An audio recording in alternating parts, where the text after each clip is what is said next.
아까 전 시간에 잠깐 말씀드린 것처럼 금년에 갑자기 생겼죠. 원래 정부안이나 이런 거에는 없었어요.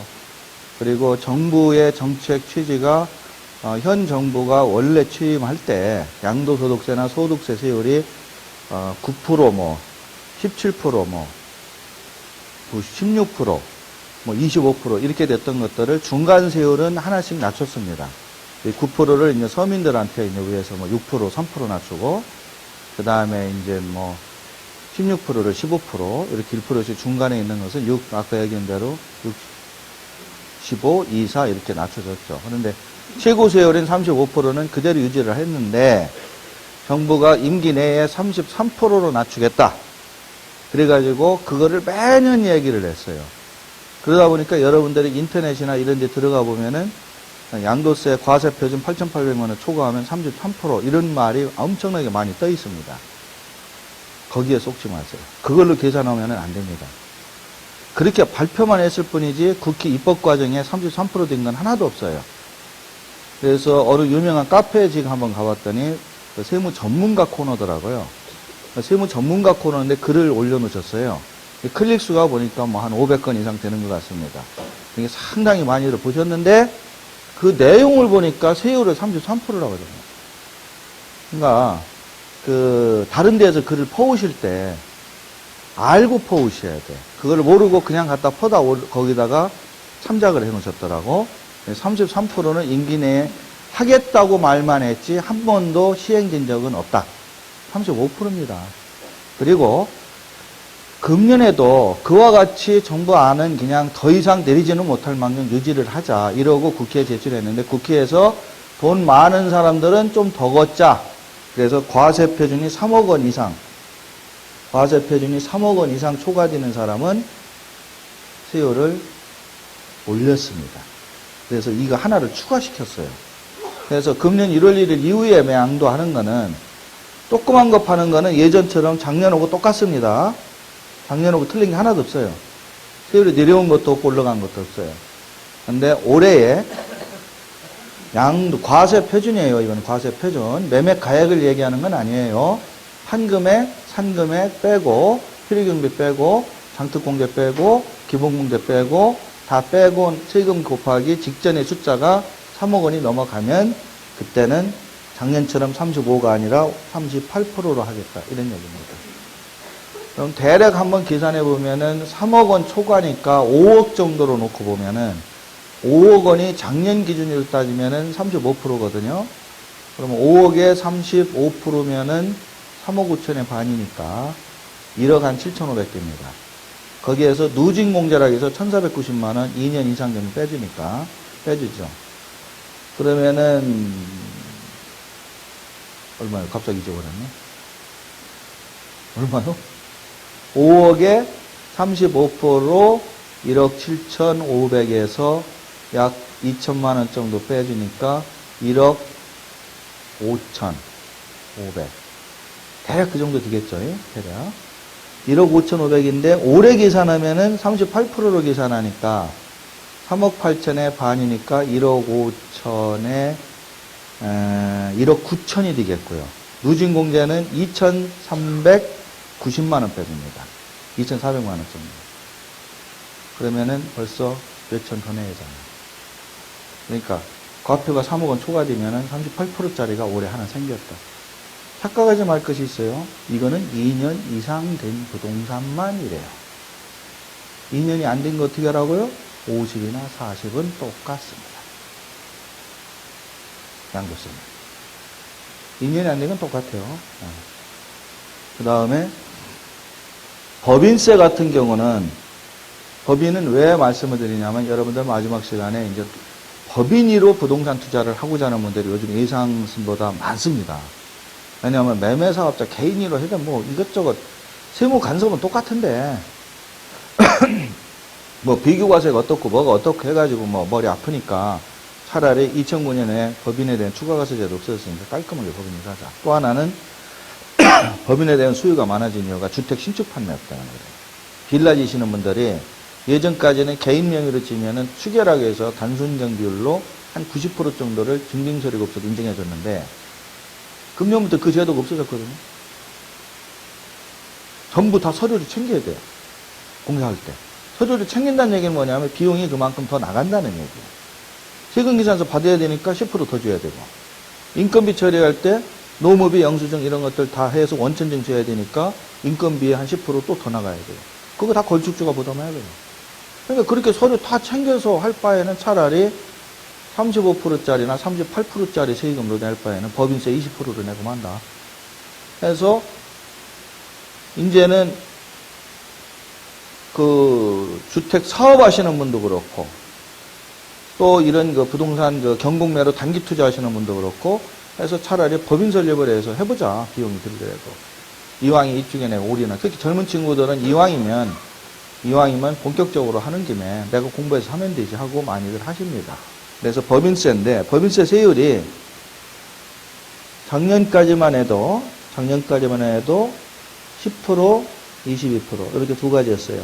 요것도 정부 정책은 원래 10, 20 이렇게 2% 더 인하를 하겠다고 얘기를 나왔던 정책이었는데 이것도 인터넷 들으면 잘못된 숫자 가끔 뜹니다. 근데 금년에 와서 확정된 거는 1억 원 이하 10%는 똑같이 하고 그 다음에 20%로 인하는 해줬어요. 그래서 정부 안대로 2개는 받아줬어요. 그리고 국회에서 마지막에 이거를 하나 넣어버렸어요. 근데 이게 200억 원이에요. 즉 기업 중에서도 어느 정도 중견기업 이상 되는 겁니다. 봤을 때는 200억 원. 근데 처음에는 이게 500억 원이었었다고. 정부에서 발표했던 안은. 500억 이상으로 하자. 근데 국회 통과하는 과정에 300억 깎아져서 처음에 뭐 그랬어요. 그래서 이게 숫자가 좀 바뀐 겁니다. 이게 확정안이에요. 그러니까 제발 인터넷에 정부 안 국회 제출해서 8월, 9월, 10월 달에 막 발표했던 문건들이 돌아다닙니다. 그럼 인터넷에 올라가면 지워지지가 않잖아요. 그러니까 우리 여기 오신 분만이라도 저희 카페에서 다운받은 이 자료를 꼭 참고를 해서 이거는 확정된 숫자입니다. 예. 지금 개정세법 지금 오늘 강의하는 건 아니에요. 작년 10월에 제가 이 자리에서 개정세법 강의를 해드렸는데 그때는 여러 번 제가 반복을 했죠. 이렇게 타는데 이거는 정부 안입니다. 국회 통과하는 과정에 바뀔 수가 있습니다. 그러니까 꼭 국회 통과된 이후에 제가 세미나를 연다고 그러면 한 번 더 꼭 들어보세요. 그래서 그 당시에는 이 얘기 자체가 없었어요. 그게 정부 국회 통과하면서 이렇게 바꿨습니다. 그래서 정부가 제시했던 안하고는 많이 틀려져 있다는 것을 좀 알아두시기 바랍니다.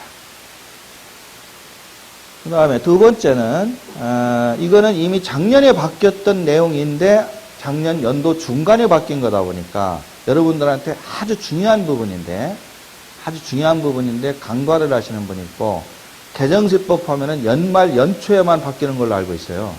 근데 연도 중간에 부동산 관련 세제가 작년에 많이 바뀌었어요. 중요한 게. 그러니까 참고로 알고 계셔야 되고요. 지금 작년에 중간에 바뀐 것 중에 이게 뭐 말은 어쩌고저쩌고 썼는데 이게 무슨 얘기냐면 읽어보려고 싶을 거 없고요. 우리가 부동산 거래 하시는 분들의 성향 중에 많이 거래하는 분들이 이런 게 있어요. 지금 시절이 쌍방 실질거래가 제도로 바뀌었기 때문에 부동산 사고 팔 때 거래 계약서 금액을 올리거나 내리거나 할 수가 없다. 일명 다운계약서나 업계약서를. 근데 그거를 할 수 있는 경우의 수가 하나 있다고. 가장 세금을 절세할 수 있는 거는 아예 계약서 자체의 금액이 자기한테 유리하도록 올라가든지 내려가든지 하면은 괜히 어디 가서 딴 얘기 할 것 없이 바로 세금이 빡 세이브 되거든. 특히 단기한 가는 사람은 50%가 세이브 되니까 만약에 계약서 금액이 1,000만 원이 왔다 갔다 해줬다 그럼 500만 원 세금 딱 주는 거예요. 그러니까 뭐 이건 뭐 숫자가 딱 와 닿죠. 5천만 원이 예를 들어 업다운해서 왔다 갔다 했다 그러면 2,500만 원 세금 딱 주는 거거든. 그러니까 그거는 아주 심플해서 계약서로 하는 건데 문제는 거래 상대방이 안 써주는 거죠. 자기가 더 그 세금을 전가해서 더 낼 수도 있고 이러니까. 그런데 어떤 경우에는 그게 써주냐면은 파는 사람이 비과세의 대상일 때. 파는 A라는 사람이 있는데 자기가 10년 동안 살던 빌라를 팝니다. 1세대 1주택자를 비과세예요. 9억 원 되지도 않아요. 한 3억 원 돼요. 그럼 이 사람은 3억 원에 파르나 4억 원에 파르나 5억 원에 파르나 1세대 1주택자를 비과세고 세무서에 그 계약서를 신고할 필요도 없습니다. 당연 비과세이기 때문에 신고 안 해도 세무서에서 그냥 다 해줘요, 제로. 그런 사람하고 거래를 해요. 그런 분들 물건을 산다 이거야, 내가. 근데 이분은 3억 원에 내놨는데, 이분한테 살 때 3억 원으로 안 쓰고, 당신은 4억 원에 써도 세금 안 내는 건 똑같지 않냐. 그래서 4억 원으로 업계약서 써서 나한테 팔아라. 그 조건으로 뭔가를 해주겠다. 그래도 A라는 사람은 손해볼 게 하나도 없거든. 그러면 B라는 사람이 4억 원에 샀다. 그리고 자기가 5억 원에 판다. 그럼 실제로는 3억에 산 거네. 그래서 5억에 팔았으니까 2억 남았으니까 2억에 대한 1년 이내의 세금 1억을 내야 되는데 4억 원으로 샀으니까 5천만 원만 내는 거야. 계약서가 4억짜리, 5억짜리니까. 이게 딱 5천만 원 세이브 되는 거라고. 그러니까 이분이 1,000만 원 줘도 1,000만 원 주고 사도 자기는 4천 이익이야. 그런 경우에 굳이 어디 가서 뭐 수리비 영수증이 어떻고 뭐가 어떻고 이런 거를 굳이 하러 다닐 필요가 없죠. 그게 아주 확실하니까. 그래서 세금의 단기 투자를 통해서 별 실익이 없고 서울 물건들을 주로 하시던 분들은 그런 물건을 많이 찾는 경향이 있었어요. 자, 그러면 국세청에서 나중에 이 사실을 인지했을 때 B라는 사람은 과세할 수가 있어요. 당신은 원래 3억 원에 샀는데 4억 원으로 가락계약서 써서 했으니까 거기에 대해서 세금 추징하고 거기에 대한 가산세도 매기고 가산세도 40% 매깁니다. 그래서 B라는 사람한테는 응징을 할 수가 있어요. 근데 A라는 사람한테는 응징을 못해. 세금이 나와야 응징을 하지. 가산세라는 것은 본세가 나와야 거기에 몇 프로 이렇게 세금을 때리는 거예요. 그런데 3억 원으로 댕겼든 4억 원으로 댕겼든 비과세 마찬가지인데 뭐가 나와야 거기다가 가산세를 매기지. 그러니까 A라는 사람은 응징이 안 돼요. 그러니까 A라는 사람은 나중에 그렇게 누가 유혹이 오면 자기도 알아봅니다. 알아보는데 세무 전문가한테 가서 물어보면 걸려도 상관없어요. 좀 양심에 좀 찔리긴 하겠지만 만약에 걸렸는데 뭘 받아먹은 게 있더라. 그러면 기타 소득으로 뭐 그 중에 한 20% 세금 추징할 수는 있겠지. 굳이 뭐 그걸 하려면. 거기까지 하지도 않지만. 그러니까 상관없어요. 그러니까 막 써줄 수가 있는 거예요. 그래서 그런 거래를 방지하기 위해서는 누구를 잡아야 되냐면 A를 잡아야 돼. A가 그런 계약서를 안 써줘야 돼. B를 잡아야 소용없어. B는 이미 다 할 수 있다. 그래서 A가 그런 계약서를 안 써주면 되는데 자꾸 써준단 말이에요. 아무 문제가 없으니까. 그래서 작년 7월에 법을 바꿨지. 그러니까 함부로 써주면 안 돼요, 이제. 그럼 어떻게 바꿨느냐. 이렇게 만약에 A가 그런 식으로 3억 원인데 4억 원으로 쓰면 요렇게 세금을 계산해서 A한테도 세금을 물리겠답니다. 뭐라고 썼어요? 1과 2중 보이죠? 이걸 워낙 크게 써놔서 1번과 2번 중 큰 금액, 작은 금액 안 보이셔서 얘기하는 겁니까? 저 끝에 계신 분 이거 보입니까? 예, 1과 2 중 그러면 뭐라고 썼어요? 큰 금액? 작은 금액이에요. 왜 이 얘기를 자꾸 물어보냐면 세금을 매길 때의 방법은 비교과세 제도라고 해서 일종의 놀부기산으로 꼭 뭐와 뭐를 비교해서 어떻게? 큰 걸로 이렇게 세금을 매깁니다. 근데 이 조항만큼은 유일하게 비교해서 작은 걸로 매기도록 많이 봐준 거. 엄청 봐줬네. 많이 봐줬어요? 엄청 봐줬습니다. 비과세를 적용 안 한 경우의 세금과 즉 비과세가 안 됐다고 가정하고 세금을 한번 따져보겠다는 거예요. 그 다음에 매매계약서의 거래가액과 실제 거래가액과의 차이. 자, 그러면 지금 이분이 실제 3억에 팔았다고 그랬어요. 그럼 옛날에 이분이 예를 들어 1억에 샀다고 합시다. 2억에 샀다고 합시다. 1억이로 합시다. 1억. 1억에 사서 3억에 팔았다고 해요. 그런데 3년 이상 보유했기 때문에 비과세 대상자로 세금을 안 낸 건데 한 5년 가지고 있다 팔았다고 해요. 그럼 1억에 사서 5년 가지고 있다 3억에 팔으면 세금이 얼마냐면 3억에서 1억 빼면은 얼마예요? 2억 남았죠? 5년 장기 보유 특별 공제 해줍니다. 1주택자라면 연간 8%씩 해줘요. 연간 8%씩. 그러면은 58이 40% 공제받아요. 그러니까 2억에 40%를 공제받으니까 8천만 원 공제받아요. 그러면 1억 2천이 과세표준이에요. 거기에다가 세율, 기본공제 뭐 있고 그러지만 빼고 세율 35% 곱합니다. 그리고 누진공제 1,490만 원 해줍니다. 그럼 약 3천만 원 정도 나와요. 그럼 세금 3천만 원. 이런 얘기예요. 비과세가 아니라고 가정하고 세금을 따져보겠다. 옛날 취득계약서, 경비 이런 것 같다.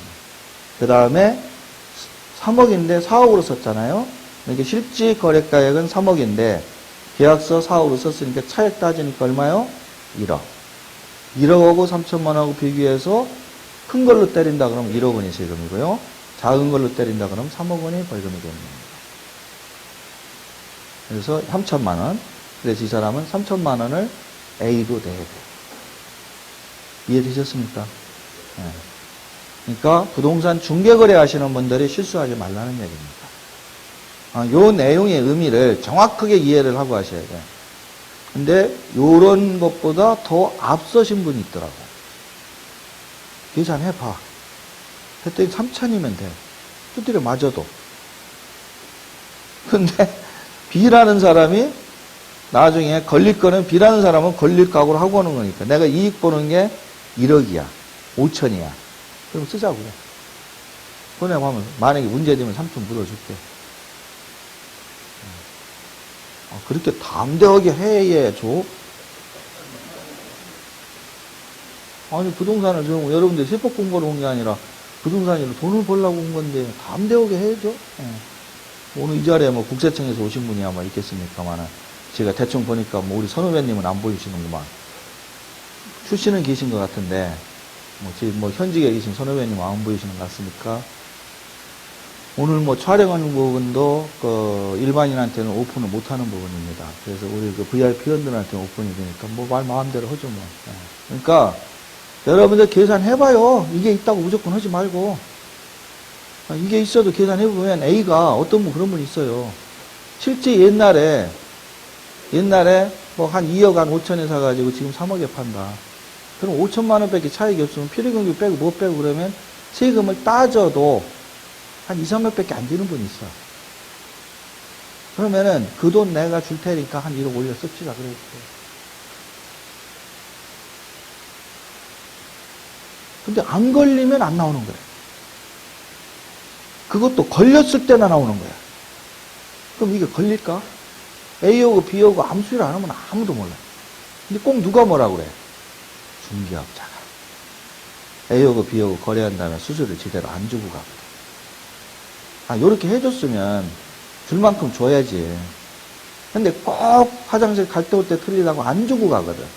그러니까 성질 나니까 잃어버리지. 그러면 그걸 잡지.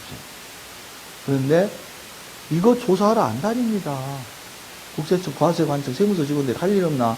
엄청나게 일이 많은데. 이런 거 안 해요.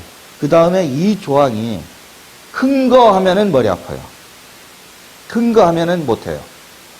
근데 작은 거라고 한 것이 지금 해먹을 여지가 있다. 그래서 지가 세법 강의하는 거는 개정세법을 하면서 겁을 주는 게 아니라 오히려 이런 조항은 별로 겁내지 마라. 걸린 다음에 저보고 돈 내라고는 하지 마세요. 그건 여러분이 할 일입니다. 감면 얘기도 비슷한 얘기입니다. 감면 적용. 감면은 뭐냐면 여러분들이 일반적으로 8년 제촌 자격 농지 같은 거 얘기하는 거예요. 그거는 비과세라고 안 하고 농지 같은 거를 제촌 자격 농지를 팔 때 세금이 1억 정도 나오면은 감면해 줍니다. 그래서 100% 감면해서 세금을 안 받아가는데 그렇게 안 받아가니까 금액을 조금 올려서 뭐 한 2억 정도 나오게 해도 안 나가니까 거래계약서 올렸다. 그런 경우에 감면된 세액하고 그 실질 거래가액하고 차액 중에 이것도 역시 작은 거. 그러니까 계산해 본 다음에 판단하세요. 이런 경우에 걸렸다고 무조건 아니라고 할 건 아닙니다. 그 다음에 이것도 작년에 그 바뀐 규정인데 이건 잘 알고 계실 거로 생각을 합니다만 혹시 한 번 더 듣습니다. 2011년 6월 3일 날 개정됐으니까 작년 6월 달에 개정됐어요. 6월 3일 이후로는 소득세법 시행령에 정해진 조항인데요. 비과세 조항이죠. 1세대 1주택. 여러분들이 1세대 1주택 상담하실 때 보면 가장 문제된 게 거주 요건이었어요. 제가 지금 지방에서 강의하는 거라면 요거는 그냥 통과시킵니다. 근데 지금 서울 강의이기 때문에 요 말씀을 드리는 건데, 우리가 수도권, 서울, 과천, 5대 신도시, 거기에 부동산을 가지고 있던 분들은 집을 팔 때 2년 이상 그 집에 거주했어야만 된다. 이게 비과세 요건이었죠. 꽤 오랜 세월 동안 그 요건이 유지가 되어 왔습니다. 근데 문제는 2년 이상 실제로 가족이 다 살아야 돼. 그 법 조항의 원칙을 보면 가족이 다 살아야 된다. 근데 가족이 다 요새 같은 시대에 살기가 어렵잖아요. 어떻게 하다 보면은 일부만 살 수 있고, 어떻게 하다 보면 아예 거주를 못 할 수도 있고. 그런데 세금이 비과세냐 아니냐에 따라 엄청나게 차이 나니까 가짜로 주민등록을 많이 하더라. 근데 찜찜한 거요. 가짜로 주민등록 했으니 이걸 나중에라도 걸리면 세금 나올 테고. 그런 문제가 상당히 심각했었죠. 그런데 이 조항이 2년 거주요건 조항이 갑자기 뜬금없이 크게 말도 없다가 작년 6월에 없어졌어. 그러면 이건 엄청나게 중요한 얘기거든.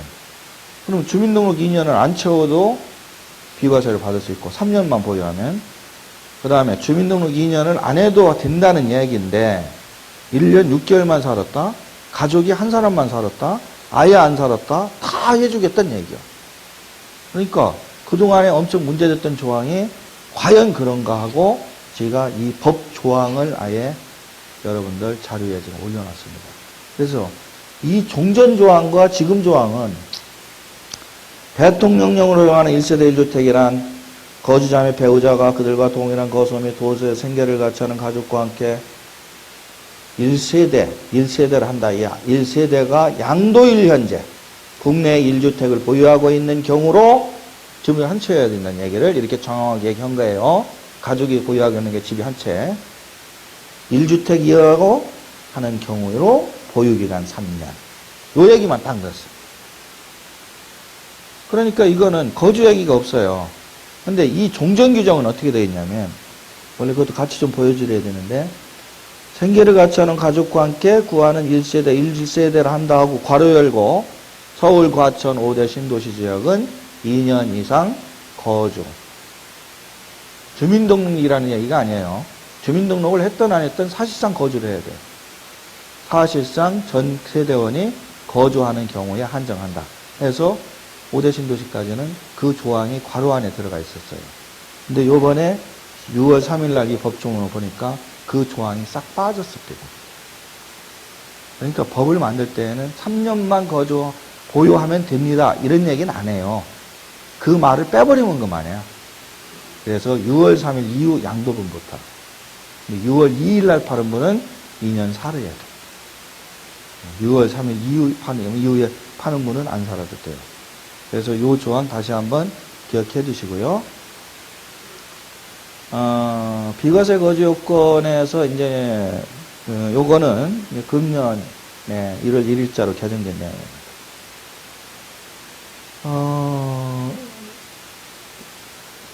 이 자료를 가지고 있으면 메모를 하면서 보면 더 이해는 좀 편하실 텐데, 이 많은 분들한테 이거 한 40쪽짜리를 다 공짜로 드리기도 그렇고, 돈을 그거를 1,000원을 받아, 2,000원을 받아.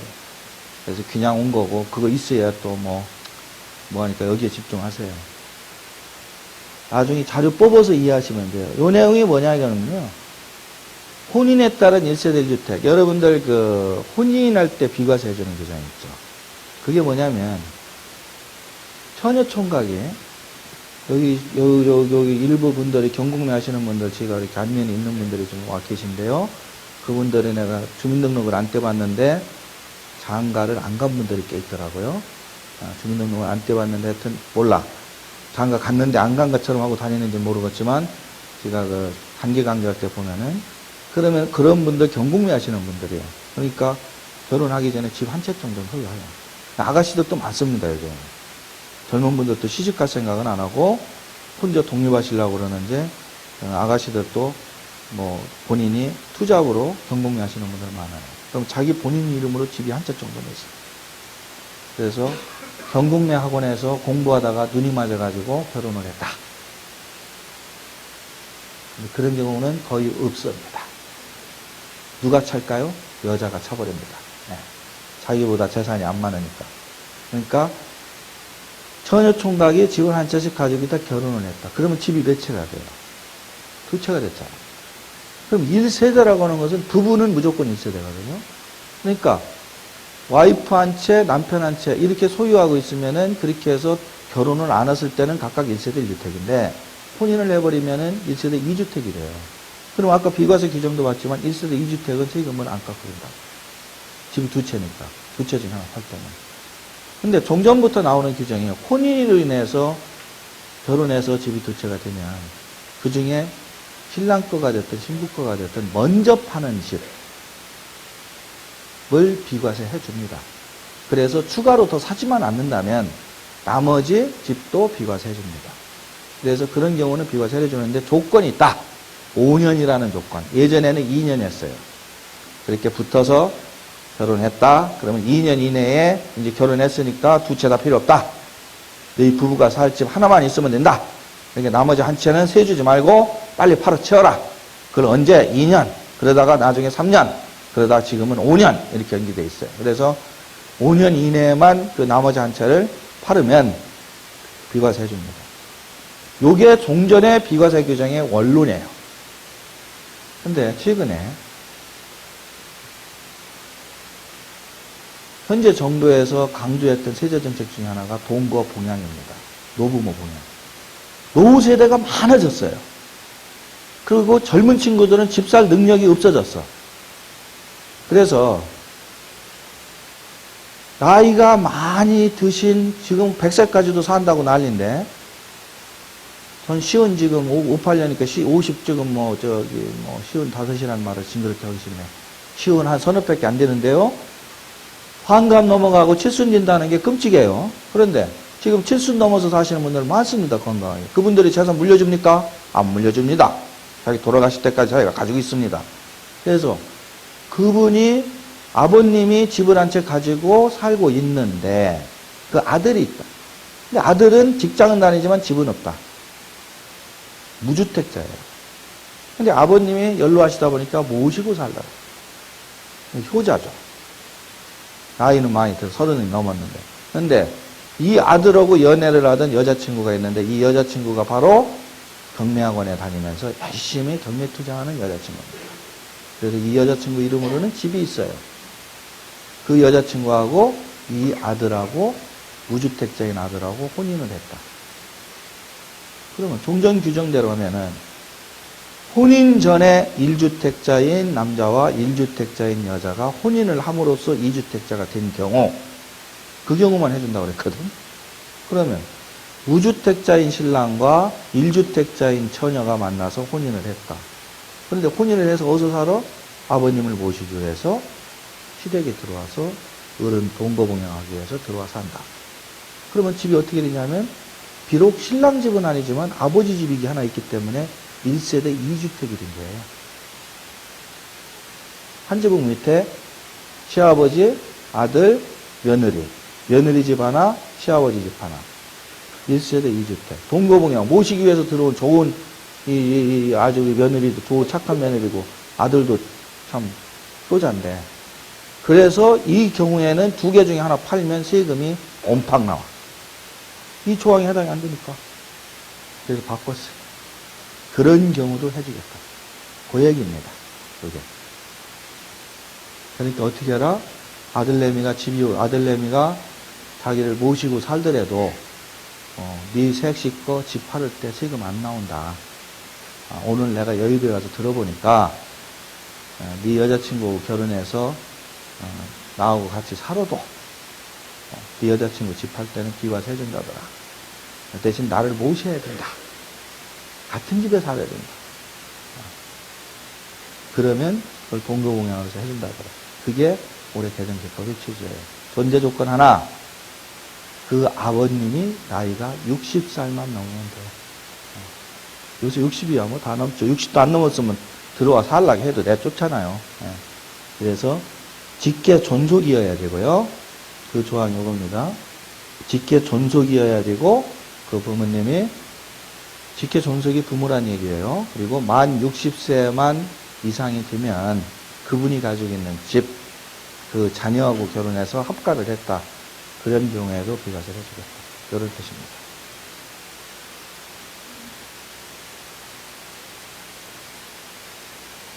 그 다음에 중과제도 특례에 대한 얘기인데요. 이거는 헌법 불이치 결정이라고 해가지고 작년에 11월 달에 누가 이것을 위헌 소송을 제기해가지고 헌법 불합치를 받아냈어요. 대단한 분이에요. 헌법 불합치가 예전에 뭐 토지 추가일세 같은 거 받았던 상황인데 이거는 혼인에 따른 3주택입니다. 방금 얘기한 거는 처녀총각이 집이 하나씩 있었던 경우예요. 처녀총각이 집이 하나씩 있었던 거예요. 근데 결혼을 하면서 집을 하나 더 샀어. 둘이 가지고 있는 거는 경매하던 사람들이라 조그만 거 하나씩 사서 투자용으로 산 거라 신혼방으로 살기는 안 좋아. 결혼하면서 신혼용으로 살 아파트 하나를 또 샀다고, 남편이. 그 집이 세 채가 됐네. 이런 상태에서 한 채를 팔 때 혼인에 따른 비과세를 적용해달라 그랬더니 3주택이다. 하나, 둘, 셋. 그래서 비과세는커녕 장기부여공제도 안 되고 60% 중과 세율로 세금 뚜기를 했어요. 아까 중과제도 했지만 그 연역이 완화되기 전 2009년 이전에 60%로. 세금 한 푼도 안 낼 줄 알았더니 60%로 세금을 두드려 맞아버렸네. 그래서 소송을 냈는데 그런 경우에 혼인에 따라서 그렇게 집이 세 채가 되고 각각 살다가 그건 의도적인 투기는 아니다. 그래서 그런 경우는 법조항을 그렇게 적용하면 안 된다.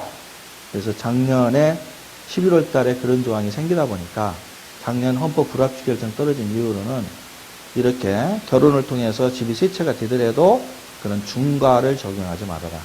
다만 비과세는 안 해줘요. 비과세는 안 해주고 중과 적용하지 않는다는 얘기는 무슨 의미가 돼요? 장기부여공제도 해준다. 그런 의미가 되겠습니다. 그 다음에 예외요건이라고 해가지고 일시적 2주택 때 2년 내 비과세 요거는 뭐냐면은요. 여러분들 그런 얘기 다 들어보셨을 거예요. 일시적 2주택자라는 얘기는 많이 들어보시는데 내가 집을 하나 가지고 있습니다. 한 10년 됐어요. 3년 됐어요. 지금 팔면 비과세를 받아. 근데 팔기 전에 딱 보니까 괜찮은 투자물건이 하나 있어요. 하나를 더 샀어. 그럼 집이 두 채가 됐네. 두 채가 되면은 종전에 가지고 있던 집을 팔 때 비과세를 안 해주는 게 원칙인데 그 종전에 가지고 있던 집을 새로 산 집 따져서 2년 이내에만 팔면 해줘요. 그걸 일시적 2주택이라고. 그걸 옛날 규정으로 풀어서 얘기하면 이런 거예요. 내가 집을 하나 가지고 있는데 팔려고 합니다. 근데 잘 안 팔려. 이사를 가야 돼. 그래서 이사 갈 집을 먼저 샀어. 그리고 이 집을 빨리 팔고 가야 돼. 근데 안 팔려 계속. 사놓긴 했는데. 이 집이 두 채야. 그래서 이런 경우에 세금 때리면 안 된다 해서 이사 갈 집 사고도 자기 집 팔 때 2년이 안 된다면은 비과세 해준다. 이런 조항이거든요. 근데 2년을 넘으면 어떻게 되냐. 싫던 좋던 2년을 넘겨버렸다. 그럼 세금이 나와요. 그때 여러분이 머리를 딱 쓸 것이 2년 이내에 팔려고 내놨는데 요즘 같은 부동산 불황이다 보니까 안 팔리는 거야. 팔 의사가 있었는데. 그래서 팔려고 했는데 안 팔리는 걸 어떻게 해. 그래서 세금 내기는 아깝고. 그래서 1년 11개월 차에 이 자기 집을 어디다가 한국자산관리공사에 공매 매각 의뢰를 합니다. 자산관리공사에다가 그 집을 넘겨주면 그 자산관리공사가 매각 진행을 해요. 이러한 경우에는 2년 기간에 상관없이 비과세 해준다. 이런 것들이거든요. 이런 조항들이 세 가지 요건이 있었어요. 국세 체납에 의해서 공매가 진행되는 경우, 법원에서 경매가 진행되는 경우, 이런 경우는 2년이 넘겨도 비과세 해준다. 그 다음에 매각 의뢰. 그런데 요번에 요것이 조건이 하나 추가됐습니다. 재건축 사업 청산금 지급 요청 소송 중. 이거 뭐냐면 재건축이나 재개발로 2주택자 자기가 있던 집이 재건축이나 재개발로 이것이 진행이 되는데 한 2년 내에 팔아야 되는데 그 청산금이 원하는 대로 안 나와요. 조합에서. 그때 주지도 않고 돈도 액수도 처음에 나오고 얘기한 대로 드리지도 않고 그래서 조합하고 소송이 걸렸어. 이런 경우에는 2년이 지나도 봐줘야 되지 않겠느냐. 그래서 이런 부득이한 경우 하나를 더 추가를 했습니다.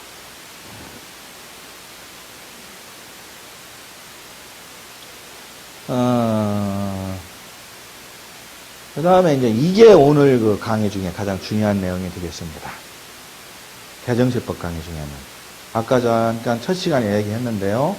요게 이제 여러분들이 오늘 반드시 기억은 하고 가야 돼요. 뭐 특히 적고 뭐 그럴 것도 없어요. 기억만 하시면 됩니다.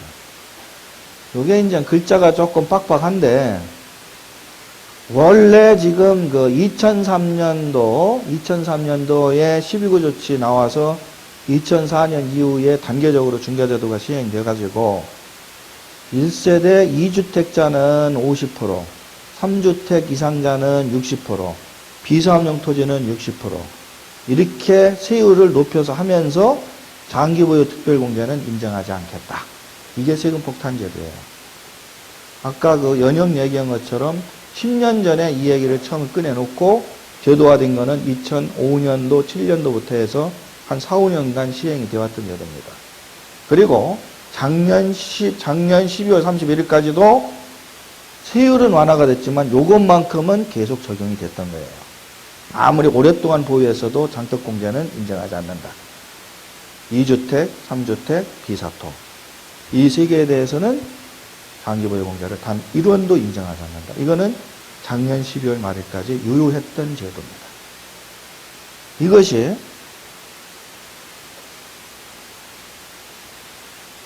이제 이렇게 세율은 이제 3월 달에 이렇게 기본세율 6에서 35, 뭐 50, 40, 단기양도는 50, 40 그러면서도 장기보유 특별공제는 여전히 인정하지 않았죠.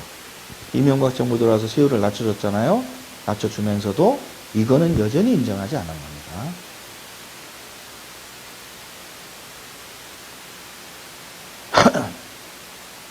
그런데 그래서 이 장기보유 특별공제를 작년까지 계속 중과와 관련된 얘기만 나오면 안 해줬는데, 물론 올해에 폐지한다는 얘기가 나오고는 있지만 그거는 되봐야 하는 사실이고, 국회 통과하면서 이런 조항이 하나 들어갔어요. 장기보유 특별공제 적용 배제. 이게 작년까지 법조항이거든요. 그래서 장기보유 특별공제가 일반적으로 연 30%, 최대 30%를 적용받는 게 일반인의 주택인데, 이런 중과 대상자는 안 해주겠다. 적용 배제니까. 그런데 어떤 사람을 안 해주느냐? 1세대 2주택 이상. 2주택 이상이라면 2주택, 3주택, 4주택, 5주택, 6주택이에요. 그 다음에 비사업용 토지. 여기 중과와 관련. 그 다음에 미등기 양도자산. 미등기 양도자산은 옛날부터 안 해주던 겁니다. 그래서 요 세 가지가 장기보유를 안 해주던 물건인데 2012년 개정세법에 이 말이 그대로 조문이 들어오면서 요 말만 하나 싹 삭제가 됐어. 그러니까 여러분 아까도 얘기했지만 법 조문에는 요번에 이렇게 됐으니까 2주택 이상자는 장기보유 공제 해줍니다. 이렇게 안 해요. 그런 말이 없어요. 세법이. 그래서 어려운 거예요. 법 조문 봐요. 그런 얘기 한마디도 없어. 없고 작년에 요렇게 썼던 조문에서 요 조문이 싹 없어졌다니까. 이게 날라갔다고. 그럼 날라갔으면 무슨 뜻이에요? 이쪽에서 풀으면. 장기보유 특별공제를 안 해주는 부동산은 이거 없어졌으니까 비사업용 토지하고 미등기 양도자산만 안 해준다. 그 뜻이에요. 그러면 2주택, 3주택, 중과주택은 해준다. 그 뜻이야. 그래서 금년 1월 1일 이후 양도분부터는 주택에 대해서는 상특공제를 해줍니다. 그런데 이거를 혼동하는 분들이 중과하면은 연상을 하거든요. 2주택, 3주택, 토지, 비사토. 아, 중과를 이제 해준다고? 그러면 2주택 이상도, 3주택, 2주택자도, 3주택 이상자도, 비사업용 토지도 이제는 다 해주는구나. 특히 비사업용 토지.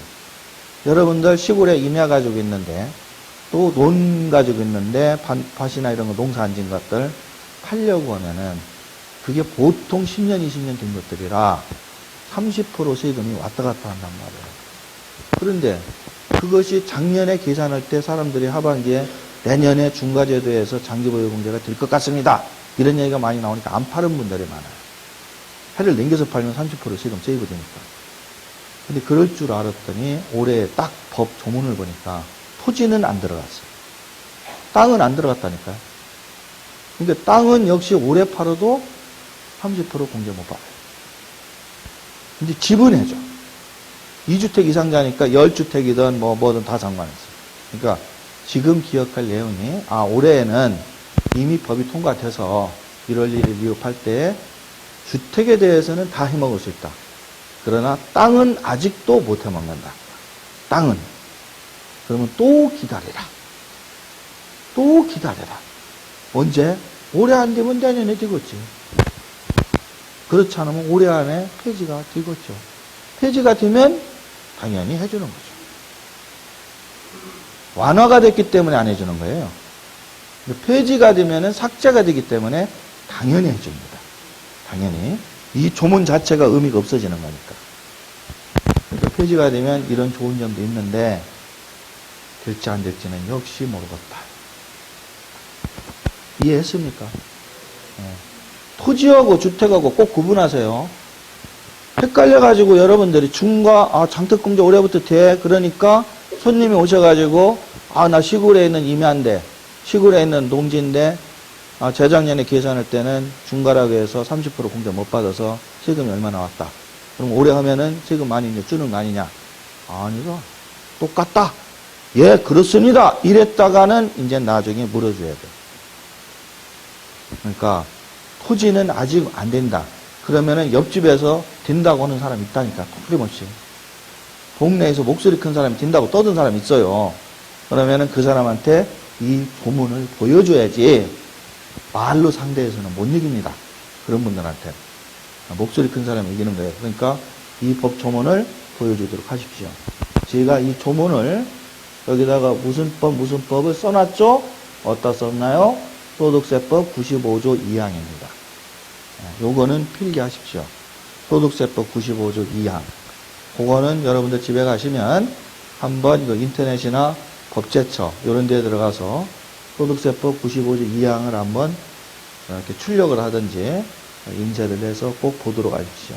그 내용이 여기에 저처럼 이렇게 심플하게 써있지는 않고 복잡하게 써있어요. 막 뭐라고 말 꽈가지고 복잡하게 써있는데 딱 요 조항이 빠져있다는 것만 인지하면 됩니다.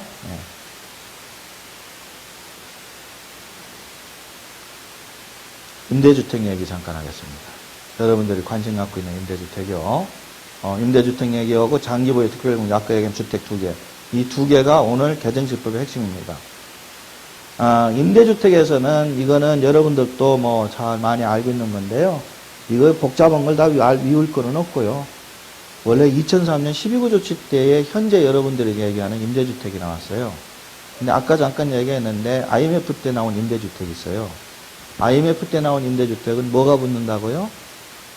감면이라는 말이 붙는다. 감면이라는 말이 붙는다는 건 뭐냐?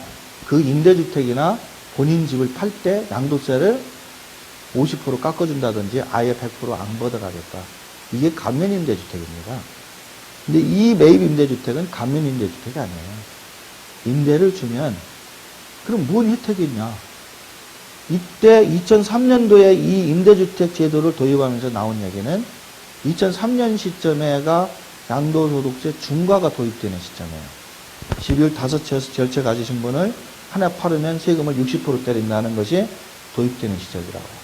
그러니까 이 임대주택을 하면은 60%로 안 걷어갈게. 일반 세율로 걷어갈게. 화끈한 게 아예 안 걷어갈게. 이게 아니고 아예 세금을 안 걷어. 이게 아니라 걷긴 걷는데 남들처럼 60, 50으로 안 걷고 6에서 30으로 걷어갈게. 이게 임대주택의 세제 혜택 제도예요. 이 제도가 지금까지 이어져 오고 있어요. 지금까지. 수많은 세월을 겪으면서. 그러면 세금을 깎아줘야 혜택이 되지. 자, 왜? 이 당시는 말이 되죠, 이 당시는. 2003년, 4년, 5년, 6년, 7년도는 말이 되지. 60% 걷어갈 때 임대주택 하면은 6에서 30% 걷어갑니다. 그런데 2009년도 들어와서 60%가 없어졌잖아요. 공부했잖아요. 지금까지 저하고. 2009년 3월 달 들어서 60% 제도가 없어졌잖아. 없어졌으니까 2008년 10월 달 나온 이런 거는 아무 의미가 없는 거예요, 이게. 그러면 예를 들어 2009년 3월에 60%를 없앨 것 같으면 2008년 10월에 이런 거 만들 때 6에서 35뿐만 아니라 아예 50% 정도를 깎아줄게. 이렇게 해야 되는 거예요. 그래야 말이 좀 맞지. 근데 그런 건 없어요. 2010년도에라도 해야 될 거 아니야. 없다니까? 2011년도 해야 될 거 아니야. 없어요. 요 괄호 묶은 게 2012년이거든요. 괄호 묶은 게 금년 2012년, 작년 10월 달에 바뀐 거예요. 2011년 10월. 이때도 없어요. 금년에는 있느냐? 금년도 없어요. 그래서 첫째, 착각하지 마십시오. 이 임대주택은 도특법에 나와 있는 임대주택처럼 팔을 때 세금을 깎아주는 주택이 아니고요. 이것들은 중과제도가 있을 때의 일반 세율로 세금을 줄여주겠다는 의미였었던 제도인데 중과제도가 지금 완화가 되고 폐지가 되고 하는 바람에 별 실익이 없습니다. 그럼 무엇 때문에 여기다 관심을 쏟느냐? 취득세. 그 다음에 집을 여러 채 가지고 있으면 종합부동산세 나오는데 종부세, 재산세 그런 거 깎아주겠다. 단 5년, 7년, 10년 세주래요. 그래서 저는 개인적으로 임대주택 상담을 이전에 하러 오시면 하지 말라 그랬어요. 사람 일이 어떻게 될지 모르는데 어떻게 5년 이상 세주고 이 당시엔 다 10년이니까 종전에는 10년 이상 세주고 7년 이상 세주느냐. 우리나라 대한민국 사람들 성질 급한 걸로 알아주는 나라인데 못 기다린다. 그 임대 조건 못 지키면 다 토해내야 된다. 이자까지 붙여서. 그러니까 별 실익도 없는 것. 이것을 감면해 준다 모를까. 그렇지 않으면 재산세나 취득세 깎아주는 것 정도로는 굳이 할 이유가 없다. 그런데 작년 10월부터 지가 바뀌었습니다. 오면은 하라고 그래서. 하세요 그래. 왜? 이 주택에 대해서 세금을 깎아주는 거는 역시 지금도 없고 앞으로도 안 할 것 같아요. 감면제도 도입은. 그런데 어느 시점에 도입이 되냐면 중과제도가 폐지되는 시점에는 이게 도입이 될 겁니다. 중과제도가 만약에 폐지가 되면 감면제도가 도입이 돼야 돼요. 왜? 중과제도가 폐지가 되면 지금까지 내세웠던 이 명분이 다 없어져 버리는 거예요. 중과세율 대신 일반 세율로 과세하겠다. 그 얘기는 장기보유공제도 해주고 뭐 그렇게 해서 조금이라도 유리하게 계산했던 거예요. 그런 것들이 중과제도가 폐지가 되면 이제는 세금, 이 자체의 세금을 깎아주겠다. 이렇게 안 하면은 임대주택으로 해야 될 의미가 없어지니까 그 얘기가 나오면 이게 영향이 있겠죠. 근데 왜 그 얘기가 나오기도 전인데 내가 그 얘기하느냐. 도특법에 있었던 예전 IMF 때 임대주택은 방금 얘기한 이 임대주택 세금 깎아주는 혜택도 있지만 한 가지 더 있습니다. 세 주는 집 말고 자기가 사는 집을 팔 때는 세 주는 집을 다 빼고 그 집만 가지고 주택수로 산정해라. 무슨 얘기예요? 자기가 사는 집이 하나 있고 세 주는 집 10개 있어요. 그럼 이 사람이 가지고 있는 집수는 11채입니다. 그런데 자기 집 팔 때에 10채의 세 주는 집을 빼고 산정해라 그러면 한 채만 가지고 있는 거예요. 한 채를 팔았으니까 1세대 1주택 비과세. 11주택 중에 하나 파는 게 아니라. 그래서 IMF 때 조건 중에 하나 더 좋은 게 본인 거주주택을 팔 때 1세대 1주택 비과세를 해줬던 거예요. 그 제도가 이 임대주택이 2003년도 생길 때 있었느냐? 없었어요. 그것도 없어. 2008년도 개정할 때도 없어. 2010월 달에도 없어. 10년도도 그런 거 안 만들었어. 그러다가 작년 10월 달에 그거를 도입을 했어요.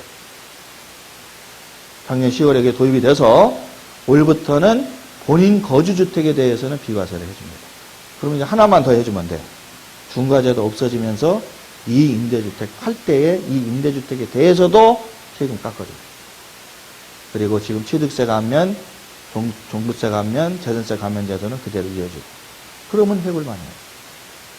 그리고 오피스텔도 주택으로 인정해서 추가해주겠다. 이렇게 좀 확대 해석해주고. 그래서 이걸 구체적으로 좀 보면은요. 작년까지는 주택 수가 아까 그 표에 보면은 요란한데 뭐 지방은 몇 채 이상, 뭐 경기도는 몇 채 이상 이런 것들이 다 통일화돼 가지고 이제는 그 수도권, 서울이나 지방이나 할 것 없이 한 채 이상만 되면은 세를 줄 수 있다. 임대주택을 해라. 그러니까 주택 수혜주행 제한은 옛날에는 5채 뭐 이랬는데 지금은 이제 한 채만 가지고 하니까 2주택자도 할 수 있어요. 자, 그러면 요 말만 듣고 여러분이 딱 요 생각을 하셔야 되는데 대다수 분이 안 할 것 같아서 제가 미리 얘기할게요. 내가 집을 하나 살고 있습니다. 그럼 하나를 삽니다. 그러면 그 집은 내가 안 살으니까 틀림없이 세를 줄 거 아니에요. 그럼 한 채만 세 줘도 된다고 그랬네? 그러면 이 매입 임대주택 조건에 맞네? 서울이든 어디가 되든. 그런데 임대주택을 생각 안 는다면 하나 살고 있어요. 다른 집을 하나 샀어요. 경매로 샀든 뭐로 샀든. 그래서 한 5년 세월이 흘러서 하나를 팔어. 5년이 흘러서 하나를 팔어. 그러면 일시적인 이주택도 아니네. 2년 경과했으니까. 그 다음에 뭐 매각을이 그런 거 한 것도 아니고 경매가 된 것도 아니고 공매가 된 것도 아니니까 2개 중에 하나 팔 때는 세금이 나올까요? 안 나올까요? 계산해서 돼야지.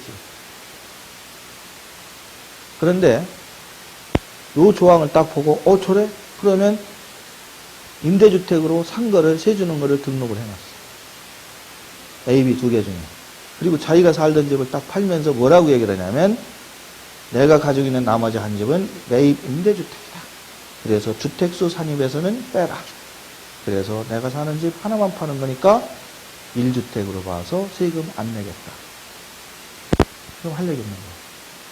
똑같은 경우인데 한 사람은 임대주택 사업을 등록을 했기 때문에 자기 집 할 때 세금을 안 내고 한 사람은 등록을 안 했기 때문에 세금을 내야 되고 한 채만 있어도 된다는 논리는 딱 2채 가지고도 이런 일이 벌어진다는 뜻. 그 다음에 오피스텔도 그렇게 된다고 그랬고 그래서 요게 하나로 바뀌었다는 의미는 그런 의미에서 아주 중요해요. 이해되는 거죠? 모르는 거 알려준 거 맞죠? 다 알고 있는 건데 괜히 얘기했나요? 이렇게 하면은 쉬는 시간 없이 계속 3강까지 하랍니다. 문 잠궈놓고. 대답 안 하시면 문 잠궈놓고 저 허리 아파 죽겠는데 3강까지 할 거요. 대답 안 하시면은. 요것만 하고 쉬려고는 중요 지금. 속으로. 그 다음에 면적 같은 거는 이제 신경 쓰지 마세요. 이런 것들은 뭐 5년, 이런 거, 5년은 뭐 이런 것들은 뭐 큰 의미가 없고요. 금액은. 근데 이제 두 번째 알아둬야 될 게 거주주택 비과세 요건 신설이 방금 제가 말씀드린 사례예요. 거주주택 하나, 임대주택 하나 있다. 그러면 거주주택을 팔 때는 비과세 해준다. 근데 거주주택이 과연 뭐냐라고 물어보면 어떻게 할까요? 1세대 1주택 비과세 조항에서 3년만 보유하면 비과세라고 그랬어요. 근데 여기에서 여러분들이 혼동을 일으켜. 임대주택 하나, 거주주택 하나. 이렇게 할 때 어떤 게 임대고 어떤 게 거주냐. 예를 들어 2개 다 세줬어. 그리고 자기는 전세 살아. 그리고 세준 거 하나 팔면서 이건 거주주택이라고 세금 빼달라고 그래. 1세대 1주택 따질 때에도 거주요건 없어졌으니까. 주민등록 안 해도 집 한 채 사서 전세만 10년 내내 주다가 자기는 하루도 안 살고 팔아. 그래도 3년만 넘었으면 비과세. 그렇게 작년에 법이 바뀌었어. 그러니까 이것도 그렇게 해서 그런 1세대 1주택 비과세 그러니까 이것도 그렇게 하겠다. 그러면 안 되잖아. 지 마음대로. 요게 세금이 덜 나가면은 많이 나오는 요거를 갖다가 또 그렇게 얘기를 해. 그럼 안 될 거 아니에요. 그래서 이 거주 조건의 요건이 2년 거주 요건이 여기에 들어갑니다. 헷갈리지 마요. 1세대 1주택 판정할 때는 거주 요건이 필요 없어요. 근데 임대주택 비과세 요건에는 거주 요건이 2년 거주라는 게 꼭 들어가야 돼. 서울이든 저기 전라도 해남이든 자기가 살고 있었어야 돼. 2년 주민등록이 돼 있어요. 실으나 좋으나 또 여기서 주민등록 문제 또 생겼네. 앞 단계에서 슉 하고 넘어왔는데 여기서 주민등록도 전입 문제가 또 생깁니다. 그래서 2년 거주 요건을 채워야 그걸 거주주택이라고 보지 본인이 거주도 안 하고서 비과세 해달라고 하면 안 된다 이런 얘기고요. 자, 문제는 내 집은 3년, 4년, 5년, 10년, 7년 이렇게 살던 집이 하나 있는 상태에서 하나를 턱 사서 나중에 내 집 할 때 비록 2채가 돼 있어도 비과세 받아 먹어야지 그리고 서울에 있는 집을 하나 턱 사서 임대주택 등록을 했어요. 2채든, 3채든, 4채든, 5채든. 그리고 한 3년 지난 다음 2채를 사가지고 2채를 사서 세를 줬어요. 그리고 한 채를 이 거주주택이라 해서 내가 2년 이상 거주했으니까 바로 팔았습니다. 그럼 세무서에서 비과세. 그러면 이것을 비과세 해준다는 전제는 이 임대주택을 5년 이상 세를 준다는 전제 하에서 비과세 해줍니다. 5년 매입 임대주택이에요. 그것을 의무 임대기간이라고 합니다. 그 의무 임대기간 5년을 세를 준다는 조건 하에서 비과세를 해줬는데 부득이한 사정이 생겨서 이걸 5년을 못 채우고 중간에 3년 만에 팔아버렸다. 그럼 어떻게 될까? 당연히 추징하죠. 전제를 5년 세 준다는 전제에서 봐줬는데 5년 못 채우고 팔으면 당연히 비과세했던 거 그 연도로 다시 소급해서 세금 걷어갑니다. 그래서 그런 것들을 요번에 새로 만들었어요. 아주 이거 재밌는 경우가 많아요. 그런데 이것을 5년 의무임대 기간을 못 채우고 내가 팔면 세금 걷어가니까 이 세금 크거든요. 그것을 5년 의무임대 기간을 피하는 예외 규정에 의해서 팔았다. 그럼 어떻게 될까요? 즉 임대사업 하는 사람한테 팔았다. 그러면 안 내도 돼요.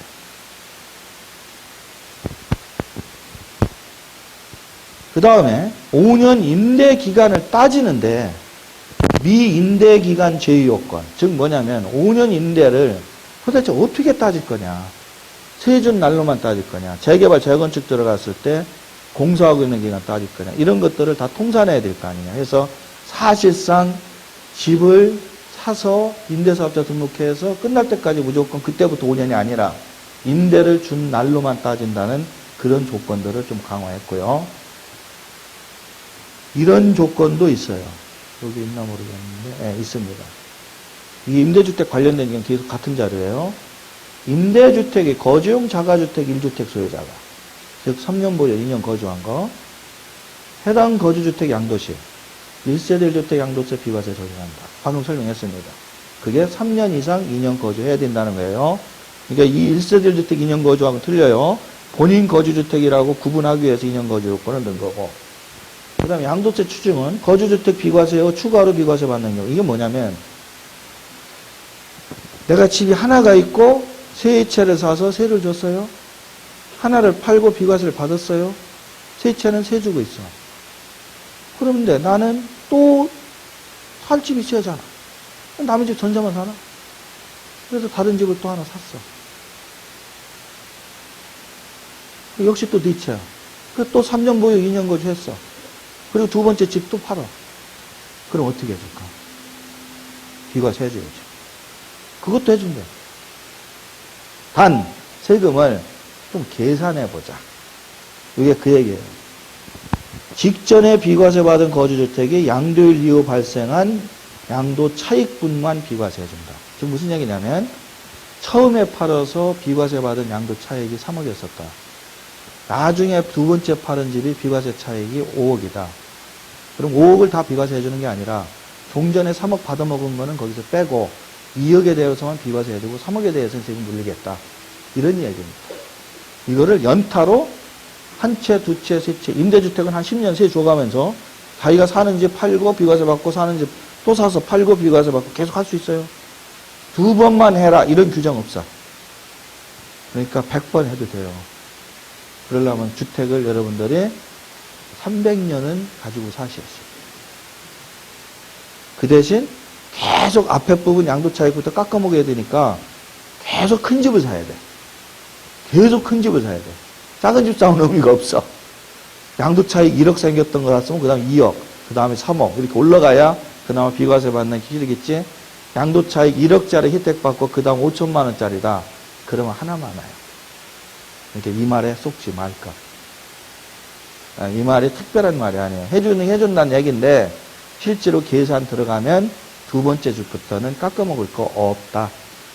그렇게 여기다 쓰고 싶은데 저는 그렇게 쓰지는 못하겠어요. 인터넷상에서 자료가 돌아다니니까.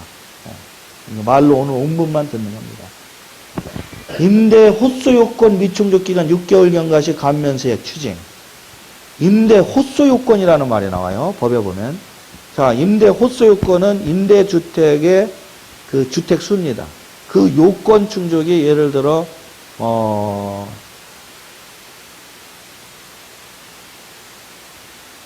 해야 되나? 그 요건이 임대 호소 요건을 샀다 팔았다 이래가지고 그 요건 충족이 한 채를 가지고 5년 이상 주라겠는데 세 주다가 팔아버렸어. 무주택이야. 임대주택이 없어. 임대주택이. 자기 사는 집은 있어도. 그러면 6개월 이내에는 살아 이거야. 6개월 이내에는. 그 미경과기간이 6개월을 경과하면 그때는 비과세 받으면 추징하겠다. 왜냐면 임대주택도 사고 팔고 할 수 있으니까요. 그런 과정이 텀이 6개월 이상 경과되면 그런 경우에는 비과세 받은 것도 고지하겠다. 이런 것들을 요번에 시행령에서 나왔습니다. 시행령에서 나왔고 그 다음에 이런 경우 임대기간 제의라 해서 수용당했다 상속 재개발 재건축이 요번에 추가로 들어갔어요. 그래서 수용과 상속 이렇게 돼가지고 임대를 못 준다. 이런 것들은 제외하겠다. 이런 것들은 효은요건 재개발 재건축이 들어가가지고 뭐 임대주택에 대해서 이번 시행령이 2월 초에 2월 2일 날 나왔습니다. 이게. 그래서 제가 보기에는 한 5일이나 10일 정도의 효력 발생할 것 같아요. 이게 2월 1일 날 작성을 했거든요. 그래서 또 며칠 있다 있으면 확정을 지었을 텐데. 그 다음에, 자, 임대주택 얘기는 했고요. 두 번째, 이제 지금 요번에 거론할 얘기는, 임대사업을 그냥 매입 임대주택에 대한 얘기. 지금 여러분 구분할 게 있는 게, 요거 이야기하기 전까지 이야기한 거는 매입 임대주택 사업자예요. 이 매입 임대주택 사업자는 세무서 사업을 얘기하는 게 아니에요. 구청의 사업자 등록증을 낸 사람들을 얘기하는 겁니다. 구청 가서 사업자 등록증을 내고 그 다음 세무서 가서 사업자 등록증을 내는 분들을 얘기한 거예요. 지금까지는. 근데 지금부터 얘기하는 분들은 구청 사업자 등록증하고는 상관없어요. 구청 사업자 등록 상관없고 나는 구청에 가서 사업자 등록을 내면 5년 세를 줘야 된다는 얘기야. 근데 그게 싫은 분들, 뭐 1년 세주다 팔 수도 있고 2년 세주다 팔 수도 있고 이런 분들은 그냥 일반 임대사업자라고 그러는데 그 일반 임대사업자들은 구청 필요 없고 세무서만 사업자 등록 내면 돼요. 근데 문제는 현재까지 세주고 있는 다세대, 다주택, 원룸, 다중주택, 기숙사 이런 거를 가지고 학생들한테 셀러리맨들한테 월세 받아 잡수시는 분들 세무서에 사업자 등록 안 내고 지금까지는 잘 버텨왔습니다. 그런데 지금 엊그제 국세청에서 발표한 자료를 보니까 서울 강남하고 서초에 있는 상가를 세주는 사람들을 집중적으로 조사한답니다. 그래가지고 임대소득 탈루자들에 대해서 엄청나게 추징을 하겠다고 이를 닥닥 갈고 있습니다. 이미 내사는 다 끝났고 곧 조사 착수해서 세금 추징까지 다 연결할 것 같아요. 특히 기업을 가지고 있는 사람이 강남과 서초에 상가 같은 거를 보유하면서 빌딩 같은 걸 보유하면서 세주고 있는 분들은 철저한 세무조사를 통해서 회사 자금을 유용했느냐까지 검토해서 조세범 처벌법으로 검찰에 고발까지 하겠다. 이렇게 지금 나왔어요. 자, 이거는 우리하고 상관없는 얘기죠. 주택임대를 얘기하는 거예요. 근데 왜 국세청이 주택임대 얘기는 못하고 상가임대만 얘기하느냐? 상가임대는 시스템이 있어서 관리하기가 편해. 세입자들이 다 사업자 등록을 내기 때문에 세입자들이 낸 사업자 등록을 전산 분석하면은 그 임대인이 빼먹었는지 안 빼먹었는지를 금방 알 수가 있어요. 주택은 어때요? 주택을 세사는 학생, 셀러리맨이 사업자 등록 냅니까? 걔들이 월세 나 얼마 낸다고 어디 가서 신고합니까? 아무것도 없어. 그러니까 세무서가 파악할 근거가 없는 거예요. 이 다세대, 다주택, 다중주택에서 월세를 얼마씩 받아 잡섰는지를 세무서에서 알 수가 없어요. 자동으로 알 수가 없어. 일일이 조사하지 않는 한. 그래서 어떤 제도를 만들었냐면 주택 임대하는 분들의 소득원을 잡아내기 위해서 세 사는 사람들한테 자진해서 신고할 수 있는 시스템을 만들어놨어요. 그게 이거예요. 그럼 이게 어떤 시스템이냐? 전세나 월세를 그런 다중주택이나 다세대에서 세 사는 사람들이 신고를 하면 이렇게 깎아주겠다는 거예요. 그래서 작년까지 어떻게 깎아주겠다고 그랬냐면 이렇게 깎아주겠대요. 전세는 월세를 사는 그런 세 사는 친구들이 신고를 해주면, 세무서에 신고하는 게 아니에요. 자기 직장에다 신고하면 그만해요. 원리금 상환액, 세무서에 해도 되죠. 월세 및 주택 임차를 위한 차입금, 월세금이나 아니면 대출받아서 이자 내고 있으면 원리금 상환액에 얼마까지? 40%까지 깎아주겠다. 어디 있는데 여기 찌질도 안 보여. 여기요. 상환금액의 40%까지 세금을 깎아주겠다. 그리고 월세액의 40%를 또 공제를 해주겠다. 이게 이제 두 개 중에 하나예요. 즉 쉬운 얘기를 얘기해서 그런 집에 사는 그 사람들이 나 이 집에 월세 얼마 내고 있습니다. 나 이 집에 보증금 내는데 돈 없어서 은행에서 1,000만 원 대출 받았습니다. 이런 거 오픈시켜주면 세입자한테 깎아주겠다. 그러면 그 자료를 다 전산해서 집계하면 집주인이 얼마 받아먹는지 정확하게 한다. 이런 시스템을 재작년부터 도입해서 운영하고 있어서 곧 이게 다 불도령이 떨어질 것 같아요. 그런데 무서운 제도가 생겼어요. 처음에 이 적용 요건에 어떤 사람만 해주느냐 하고 처음에 도입된 건 이렇게 나왔어요. 총 1년치 급여가 3천만 원 이하인 사람. 이거는 3천만 원 이하자, 글쎄요. 그건 모르겠어요. 3천만 원 이하자가 얼마나 되는지는 모르겠는데, 금년에 이것을 5천만 원에 올렸거든요. 3천만 원하고 5천만 원하고의 2천만 원의 차이가 이 소액 근로자들의 80% 비율이랍니다.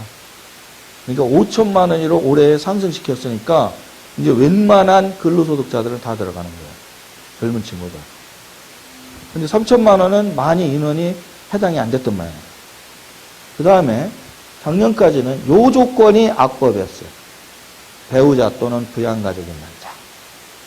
최근에 제 동네에 그 원룸 세 주시는 분이 한 분이 그런 말씀 하셨어요. 세 들어오는 청년들이나 직장 다니는 친구들 오면 혼자 온대요. 혼자. 그래서 혼자 사는 모양이다 하고 계약을 하고 어느 날 보면은 같이 산대요. 남자끼리 같이 사는 게 아니라 여자하고 같이 산대요. 그럼 저 아가씨 누구냐? 그분은 아닌데 요새 젊은 친구들이 꼭 그렇게 산다네. 그 나이 드신 분들 놀랄 거 없어요.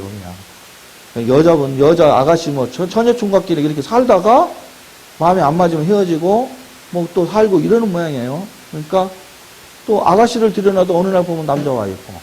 그런데 잠깐 놀러 왔다 가는 겁니다. 라고 하는데 가만히 보면 놀러 왔다 가는 게 한 번 놀러 오면 일주일은 있다 간다네. 아침에 왔다 저녁에 가는 게 아니라. 그러면 그 사람이 배우자일까요? 부양가족 있는 자일까요? 자, 배우자예요? 부양가족 있는 자예요? 아무것도 아니에요. 애인이지. 애인 와서 놀다 가는 게 배우자입니까? 우리나라는 법정혼만 인정하는데.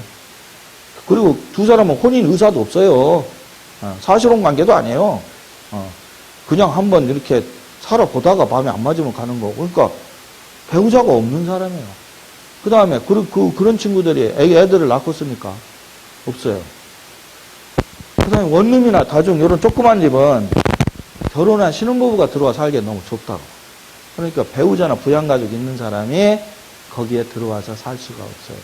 즉 이 법적인 조건이 있기 때문에 별 실익이 없었어요. 의도는 좋았는데 조건이 안 맞는데. 그런데 올해 바꿔버렸네. 지가 작년에 그 얘기를 한참 떠들었거든요. 그 얘기를 누가 듣고 가신 것 같아요. 급여를 우선 5,000으로 올렸어요. 그래서 근로소득자 한 80% 해당돼요. 그리고 배우자, 부양가족 있는 자를 뭐라고요? 다 보이죠? 다 보이시죠? 네, 질 앞에 뭐라고 썼어요? 삭제. 삭제는 뭐라고요? 반대로 해석해야 돼요. 없어도 상관없다. 처녀총각이 회사 다닙니다. 술집 다녀도 소득 있어요? 소득 하여튼 지가 벌으니까 뭐 내는 거죠. 그러면 100% 이제 그 친구는 40% 소득공제 받는 애예요. 그러니까 그런 세입자를 들이시고 싶지 않으면 어떤 사람을 들여야 돼요? 네? 그거를 어떻게 알지? 그러면은 계약서 쓸 때 작년 원천징수 영수증 가져와 봐. 이제 이렇게 해야 돼? 계약서 뒤에다 원천징수 영수증에서 근로소득 급여가 6천만 원, 5천만 원 넘었다. 그러면은 걔가 가져올 때는 실제로는 5천만 원 안 되는데 6천만 원 넘은 걸로 숫자 하나 학교 다닐 때도 성적표 이렇게 하면 되는데 뭐 3천만 원에다가 이렇게 해서 8천 만들어가지고 갖다 주고 도장 찍고 그 다음에는 3천만 원 소득자로 신고하는 거지. 그럼 너 작년에 8천 했는데 지가 뭐 실수해가지고 감봉조치를 5천만 원 받았습니다. 그럼 할 얘기 없잖아.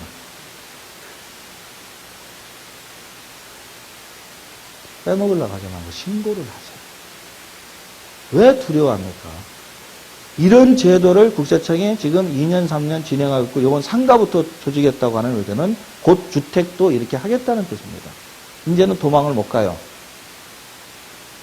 그래서 지금 주택 월세에 대한 시스템도 재작년부터 만들어 놓은 거거든요. 주택 월세에 대해서 2주택 이상만 과세하고 전세금 과세 안 하던 제도를 2011년부터 이와 같이 전세금도 과세하고 이런 식으로 해가지고 그 주택 보유자에 대한 월세, 전세, 임대료 이런 것들을 전부 다 과세하는 시스템이 생겼습니다. 그러니까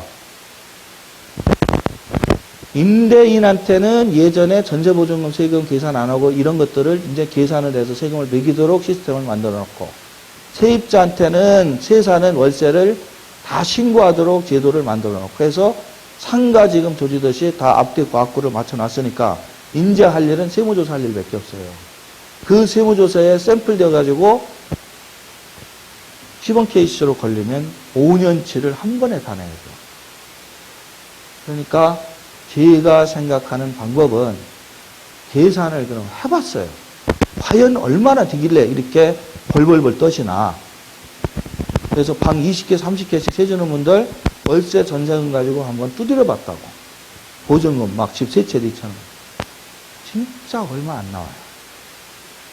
다주택자, 집을 아파트를 내가 10개 갖고 있다. 소형주택으로 빠지는 서민들 무지하게 많습니다. 그렇기 때문에 보증금 과세에도 6억까지는 뭐 미달이고 이래서 실제 계산을 해보면 자기 걸 다 까발려놓고 얼마 안 나온다니까. 오히려 걸려서 물으면 가산세가 더 나와요. 그런데 지금이라도 가서 세무신고를 사업자 등록을 내고 올해 들어온 친구분부터만 사업자를 내면 임대소득세를 5년치 소급하지 않거든요. 미쳤다고 5년 전 것까지 들이밀 건 없잖아요. 5년 전에 들어와서 지금까지 살고 있는 사람이 있다고 모르겠지. 그런 임차인 있으면 내가 보내고 새로 들이세요. 그러면 1년치 따져야 그거 소득세로 계산해 얼마 안 나온다니까. 그래서 그 계산까지는 제가 못 해드리고 그 계산은 궁금하신 분이 있으면은 주변에 있는 세무사한테 가셔서 실제 한번 계산을 뽑아보신 다음에 이 정도라면 큰 부담 없겠다. 그러면 하루라도 빨리 사업자 등록을 임대사업자 등록하는 게 좋고요. 특히 주택 신축 사업을 하시는 분들은 주택 신축을 한다면 분양이 안 되잖아요. 그러면 매입 임대사업자 말고 왜? 빨리 팔아야 되니까 일반 임대사업자로 신고를 해서 임대소득세를 세무신고하다가 팔면은 양도소득세로 훨씬 유리한 감이 있습니다. 그러니까 지금 얘기한 개정시법의 두 가지 포인트. 중과제도가 폐지가 된다. 또 안 되더라도 주택에 대해서만큼은 장특공제가 올 1월 1일부터는 해당이 된다. 단 토지는 아직도 안 해주고 있다. 네 번째, 임대주택에 대해서 상당히 국가가 아주 치밀하게 지금 조사하려고 준비하고 있다. 특히 지금까지 매입 임대주택과 상관없이 일반 임대주택의 세입자들에 대해서 5천만 원으로 급여를 올렸고 배우자 부양가족 있는 자를 조항을 삭제한 것은 거의 대한민국의 99% 다중주택 원룸에 사는 세입자가 해당이 된다. 그거를 항상 명심해야 되고 그런 세입자를 안 받아들여야지 이런 생각보다는 아예 세금을 계산해서 낼 생각을 하시는 게 좋겠다. 그 다음 세 번째, 구청에 신고하는 매입 임대주택의 세법 조항이 이번에 완화가 돼서 비과세 요건이 추가됐습니다. 그 비과세 요건을 적절하게 활용하신다면 절세하는 데 큰 혜택을 볼 수 있습니다.